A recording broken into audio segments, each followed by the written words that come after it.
What's cooking, folks? Vermillion Phoenix here, and today I'm going to take a quick look through the weekly challenge for the week of December 27th, 2016 with you. That way you guys should have a better time understanding exactly what's going on. And it's funny because I actually was having a conversation with some people about things that the devs could do that would be interesting with unstable rifts, and that's pretty much exactly what this turned out to be. So there really is no best character to do this with. Combinations tend to work the best. Cygnus and Smolder are obviously going to be the best at dealing damage. Cygnus is probably number one, with Smolder being number two, just because the enemy density isn't super high here. But from just getting this cleared for the victory awards, I'm going to talk to you guys about what I was able to find. So your traps and everything are set. I'm going to go in with Dobbin specifically to explain his advantage here, which is super important if you're playing in a group.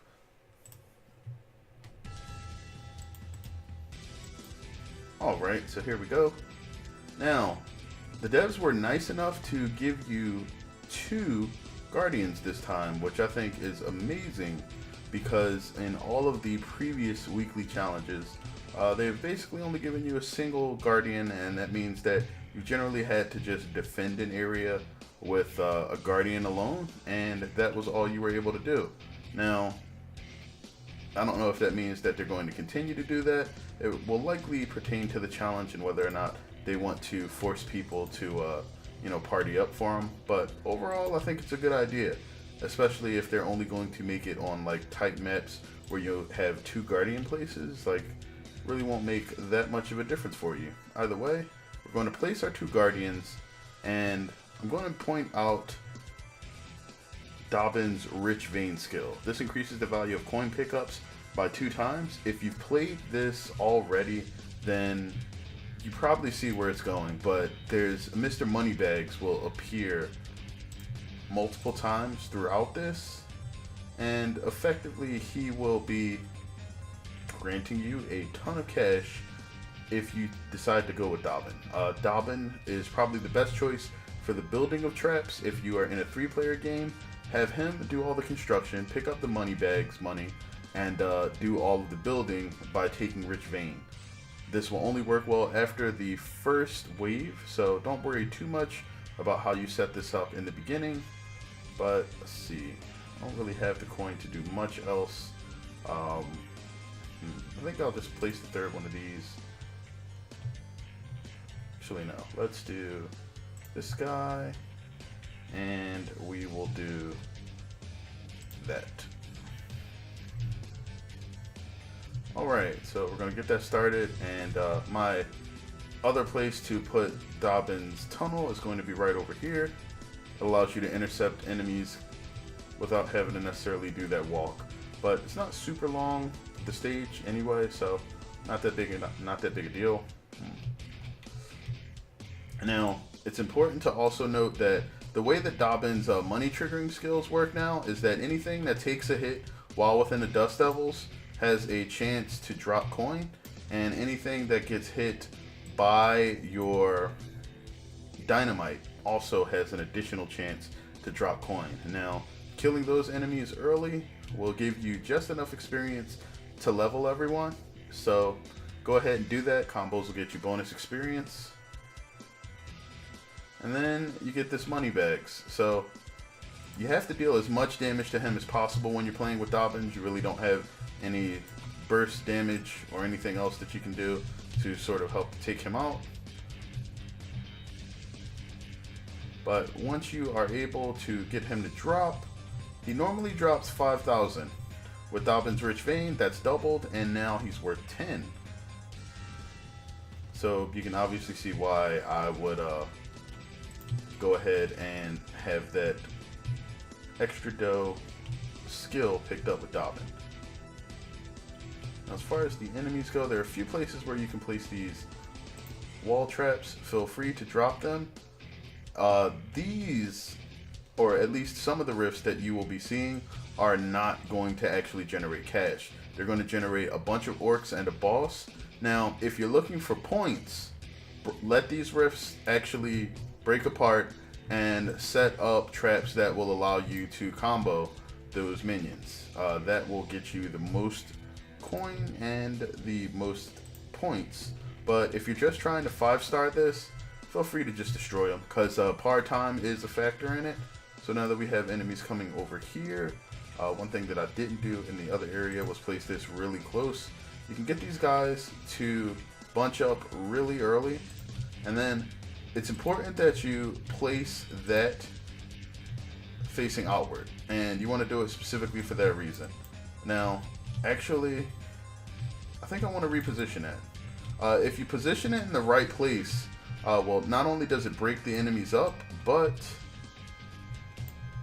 you can have it actually knock enemies directly into that green area there. And we didn't destroy this rift because it's a money bags. So you get plenty of time to kill the money bags. They don't really force you to try to spam damage to actually get them down. It's just that with Dobbins and pretty much with Smolder 2, you need to make sure that you get as much damage on him as possible. If you miss any of it, you will not be getting your coin. So be careful with that. Now, the next wave, I don't really think we have to worry about either. Actually, well, got that just in time. We're going to place that there and try that one there.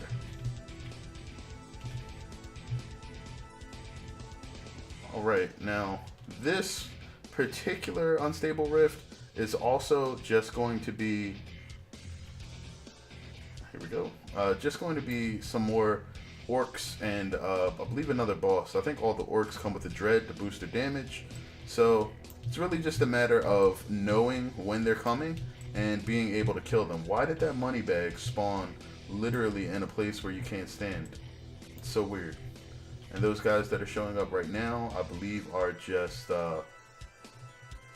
what are they? Hunter gnolls, so not that big a deal. Try to place things that will deal damage after the areas where the spike walls are. There we go.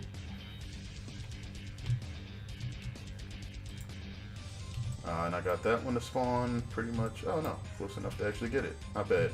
Now that is another money bags over there. So on this particular wave, I'll let it live. Okay. And now we are pretty much going to have to start setting up for the enemies that will come in large waves down the line. Alright. And that got us an easy kill. Now we're going to do what we can to set up as much damage as possible for these guys. You can use your Unchained, save it up, and use it against the last wave. You see how much time I have here? I have about 3 minutes. That's actually a lot. Alright, and by bunching up the enemies before they get over here, you will actually be able to get a lot of damage on them. Looks like they seem to just be trying to path left, which I think is interesting. So let's force them out of that. Move this over here towards the center. And on this last section here, going to summon Ballistas. And that's because there will be enemies that actually make it to your Guardian. Right. So that's that. We're going to fight these guys. And the first thing we're going to say is toss up a Dust Devils on top of this Viscous Tar to give yourself as much time as you can. And that guy is going to trigger it.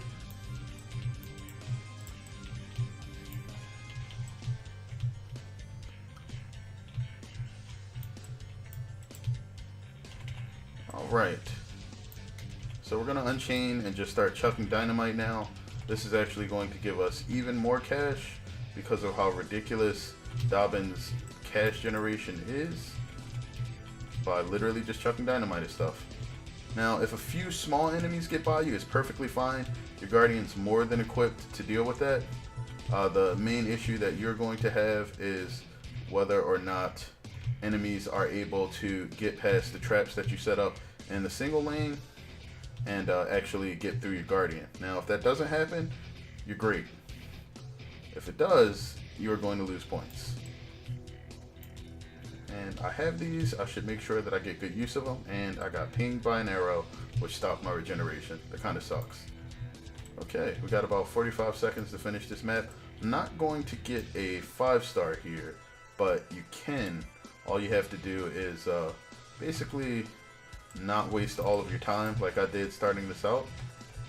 Actually, I got about 30 seconds. Maybe I can. Actually, I did. Alright, I underestimated it. Well, there we go.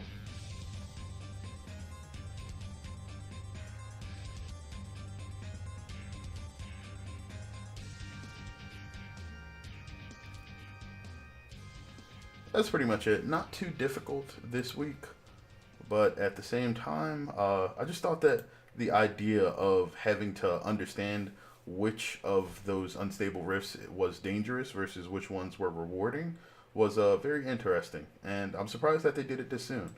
Either way, I hope you guys enjoyed that, and maybe it'll help you guys out. If you do want to try to score in the larger areas for the amount of points that you can get on it, you need to let the enemy spawn, but give them an outlet. As you can see, I concentrated the majority of my traps in this top lane here. If you move them a bit further back and down into this hallway, so you'll only use this section, and then the one directly underneath the northeastern Guardian, then ultimately that will give you the most trap combos. You want to make a lot of ballistas and focus them on the ends so that they're able to hit everything that's coming through. Your first one is going to spawn up here. Your second one is going to spawn in the center here. So if you just barricade this last section between your rift, they will all path this way and you'll be good to go. Either way, thanks as always for watching. I'm not sure if this is something that you guys want to see from me, but I'm working to actually get out a lot of different types of content, and some of it is going to require that I grind for a ton of skulls. So that's what I'm working on now, and until I get that done, the videos may slow down a bit. I had a bit of a vacation to get most of the things put out before. Either way, I'm rambling, so I'm going to go ahead and close this up. Thanks for watching, guys, and until next time, have a good one.